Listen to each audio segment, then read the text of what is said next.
Hello and welcome to Mr. C's History. I'm on a walk today through Brompton Cemetery to find some amazing secrets about this place. It's an extraordinary place, actually.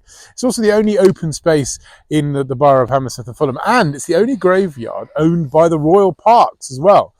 Little brief history of this place: opened in the 1840s, and it was part of the Magnificent Seven, these 7 cemeteries around London, Highgate, Kensal Green, etc., came in through legislation because beforehand all the bodies were piling up in the streets. Churchyards were, the bodies were exploding out of the ground, so they had to build these purpose-made cemeteries. So there's quite a few eminent Victorians here, some interesting angles. But here's got a bit more sort of artistic-y kind of people, some real bigwigs, and some really interesting people who I need to find out more about. Well, this is the rather beautiful Blanche Rosevelt. Now, I'm assuming she must be connected to Theodore and Franklin in some way. It's quite an unusual surname, but I do know there are quite a lot of Roosevelts. But anyway, she's more famous as an opera singer, and an opera singer here in the UK, specifically to a bit of a muse to Arthur Sullivan from Gilbert and Sullivan fame. Indeed, the character of Mabel in Pirates of Penzance, poor wandering one, and the fast forward on the go, and the foeman bears the guard, whatever it is. So famous, and she was a bit of a muse of Arthur Sullivan, and she's here. But what I like about her grave is it's her. I think this is, maybe she's modelled on a Greek goddess, perhaps, but it's pretty amazing, some of the symbolisms in some of these Victorian graves. Now, Arthur Sullivan did actually have a connection to Brompton Cemetery, and many of his relatives are actually buried here, and he wanted to be buried in here, but Queen Victoria was such a fan of Gilbert and Sullivan that she demanded that he's buried in St Paul's Cathedral. So poor old Arthur Sullivan can't even be buried with his family and where he wanted to be buried, here in Brompton Cemetery. Now, I think normally you would just walk past quite an unassuming, boring-looking tomb like this, and that's actually to a lady called Maud Goldie. But on the other side, we have the plaque to Sir George Dashwood Talbot Goldie, and underneath it says something very, very interesting. It says founder of Nigeria. Again, I think one of these imperialistic, colonialist sort of well-to-do kind of chaps. And indeed, just looking into him a little bit, he set up this company, the Royal Niger Company, and probably ruled Nigeria not in the way you would want it to be ruled. But I think what's very interesting to him is that he doesn't have the glory that Cecil Rhodes has often portrayed with his memorials and his grave standing on the Metopos Hills and all the memorials everywhere. He's kind of been forgotten here in Brompton Cemetery a little bit. So perhaps he shied away from the fame in that sense. But here, just another secret there, the founder of Nigeria.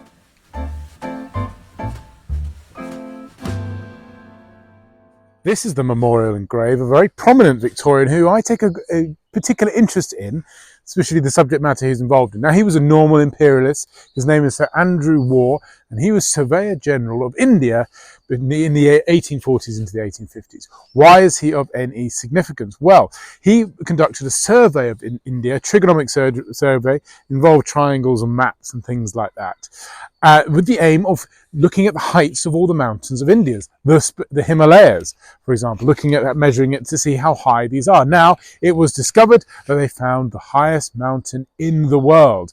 And he called it Peak 15, XV. Usually they have sort of local names they used to use. Kanchenjunga, they thought that was the highest mountain in the world. They found this new one, Peak 15.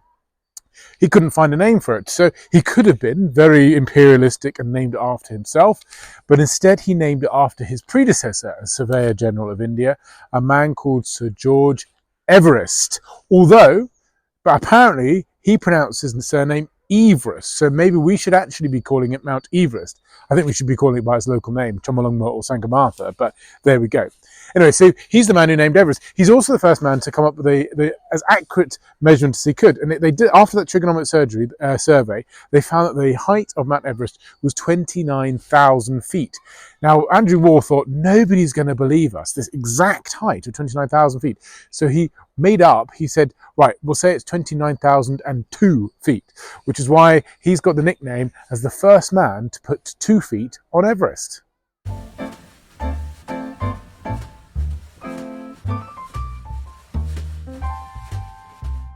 This is the tomb of socialite Hannah Corto.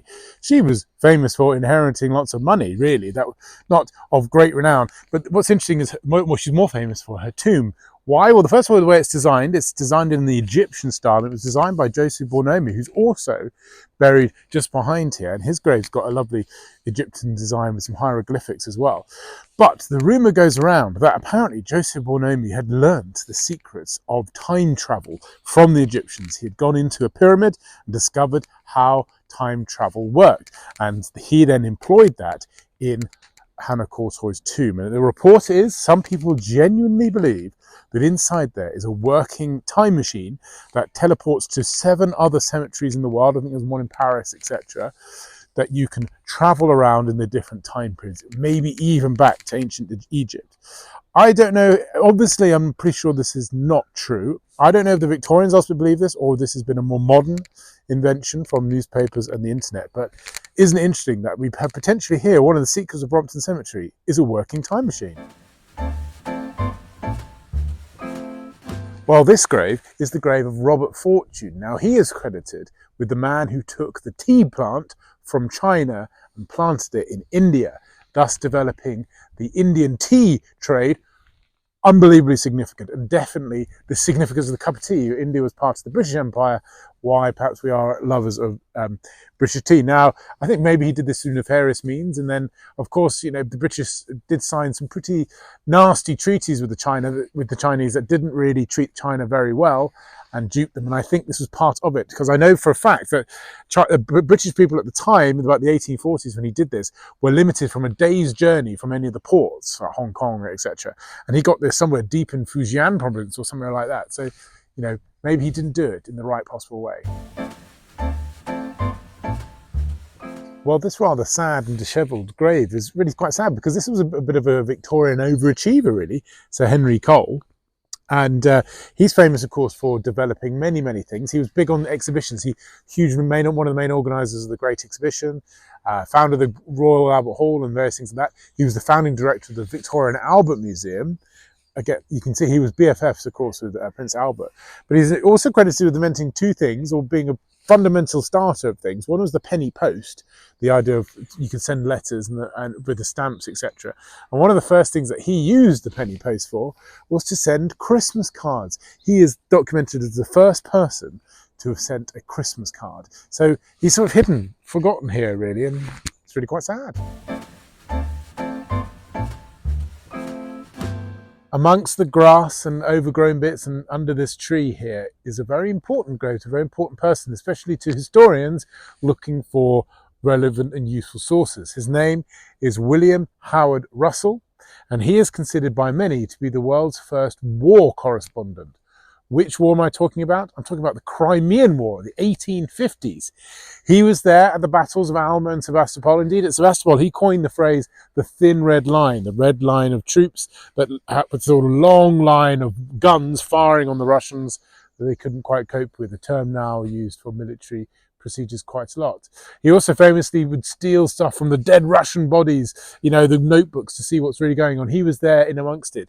He also was in Washington during the American Civil War as well, and met with Lincoln and stuff, and got back reports of what was happening in the American Civil War. So really, really interesting stuff. And he would send his messages by telegraph to the Times newspaper, which obviously is still around today. So great stuff. We have a lot of his work, tells us a lot about those battles, and he's sort of hidden here, but forgotten, really. But what an interesting bloke. Another person who took walks around Brompton Cemetery was Beatrix Potter, because she actually lived nearby. And the rumour is that whilst writing her Peter Rabbit stories, she would go around and look at the graves for inspiration for the names. And we have here a Mr. Nutkins, the family Nutkins, George and Tom and William Nutkins, one of the main characters, of course. Apparently as well, there's even a Peter Rabbit around here somewhere, but I mean, and nobody seems to have found it. But it's interesting that Beatrix Potter should take inspiration from this place.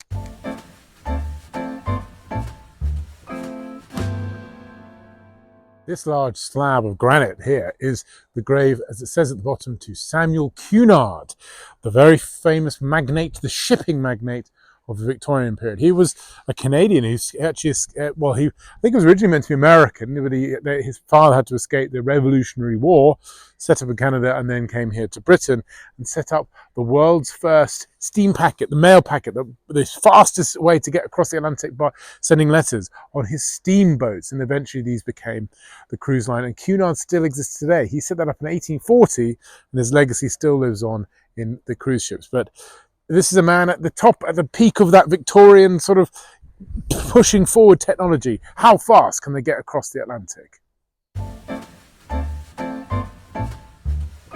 This is the grave of Hugh Ferguson Montgomery. Now, he's not necessarily that famous, but more his death leads to something quite significant. He was a part of what was known as the Cairo Gang, which was a group of pretty ruthless and not very nice British intelligence officers in Ireland, in Dublin. And in 1920, on December the 10th, 1920, they were shot and killed by the IRA, led by Michael Collins at the time. This obviously then led to retaliation by the British government. They attacked Croke Park and killed lots of Irish nationalists there, and just normal people as well, in a gross bit of retribution. But it really started to kick off, and it was the independence movement, that Irish Civil War, which eventually, of course, led to the Irish independence. Of course, that all started in the Easter Rising in 1916, but this is a prime example where even people noticed that the IRA were going to target intelligence officers. Britain's control of Ireland was no more. And he's a bit of a symbol of this. Now, many of you who know Brompton Cemetery will of course know that the most famous person to be buried there is Emmeline Pankhurst. Now, of course that's the case. I'm not going to talk about her just yet, mainly because I wanted to bring out people who were not very well known, but I think played a significant part, of which she of course did. But also the other reason is in a couple of weeks' time I'll have a video coming out for International Women's Day where I'll talk at length about Emmeline Pankhurst and other significant women like hers. Now, some of you might have watched my Victorian short series where I looked at remnants of Victoria London, and I went to go visit the cholera pump in Soho, outside the Jon Snow pub, and this is the grave and memorial to Jon Snow. Let me remind you a little bit about that. Now, in the 1900s, Britain was rife with cholera, especially London, and there was a particular part of Soho that was really, really bad. So Jon Snow wanted to try and find out why. Now, most people at the time, the scientific community, were ignorant, and they thought, oh, it's miasma, something in the air, terrible, terrible thing. He thought, maybe not, actually, it might be related to something else. And he dotted it all around, and he drew a map of all the different cholera cases that he could find. And he could see that the majority of those cases were about 100 meters from one pump. There was actually one weird anomaly somewhere else, and he went to go visit that person, and she said, oh, I grabbed some water from this particular pump in Soho. He was able to discover that cholera originated from this one single pump where this water came through, tested it, and sure enough, pretty horrendous stuff. So he is an extraordinarily significant person in the study of disease and waterborne disease especially, and really pushed it again, this Victorian idea of scientific discovery. He pushed it forward. Well, I'm at the back entrance now, having walked through the whole cemetery, so I'll head home now. But I mean, I barely scratched the surface of this place. I think there's loads more. I walked past somebody which said general in the Imperial Russian Army. I've got to go and have a look at who that might have been. In fact, there's quite a lot of interesting Russian connections here. All sorts of useful other things. I think the founder of Chelsea Football Club. I haven't even talked about Chelsea Stadium that looms over us. Great place. Definitely going to have to come here again. But as ever, I hope you enjoyed that. Please don't forget to subscribe. Lots of interesting things coming up soon, including for International Women's Day. So watch this space. Thank you so much for watching, and I'll see you on the next one.